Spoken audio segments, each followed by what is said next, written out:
To your right, Sean? Please wait, please. And Sean, back to your right.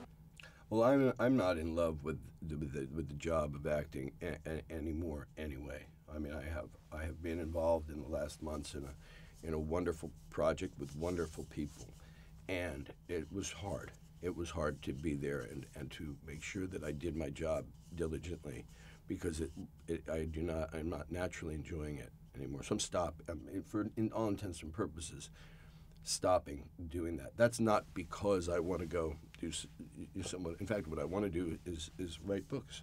Straight ahead, sir. Sean up top for me. Looking back. Sean on the left. Sean up top. On the left side. I think that I needed to step away from the news cycle sometime during 2015, 2016, and find a way to.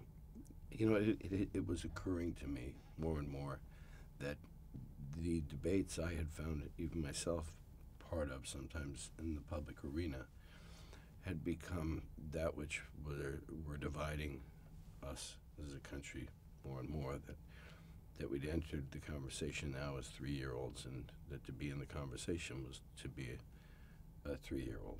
And the only way that I felt that I could respond to it was in a kind of satire, to be able to, choose to laugh instead of vent or instead of rage.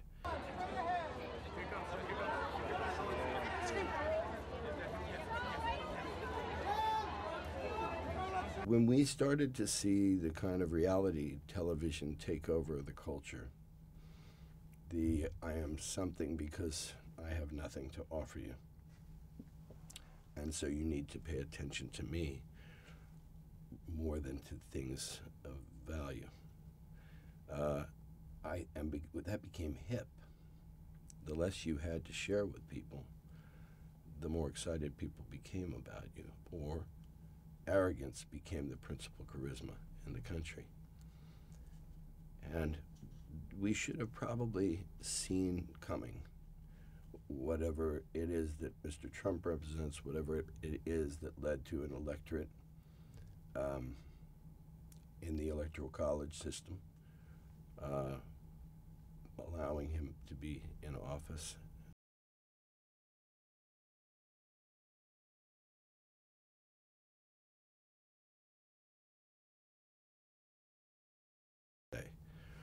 One of the interesting things that I note has not come up in the discussion of sexual abuse, be it by a partner or a parent or a legal system.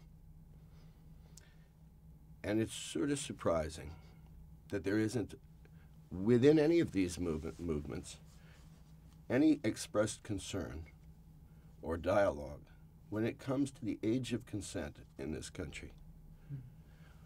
And I encourage people to take a look at that, to take a look at the 3 10-year-olds, girls, who were married in Tennessee legally.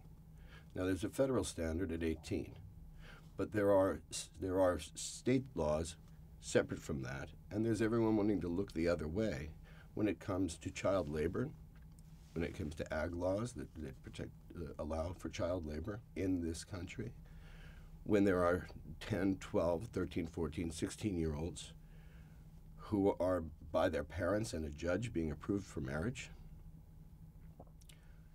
You know, in Hollywood, big bad Hollywood, if you have a minor engaged in a scene that indicates sexuality, that minor cannot on their own make the decision to do that scene. It goes separately, and their parents can't either. A judge has to participate also. It's a lot of bureaucracy you have to go through, even at the slightest suggestion of sexuality, which I think is a good thing. Yet, here we are talking about sexual abuse, and you're still seeing in this country teenagers being married. In fact, Mark, you'll be seeing the final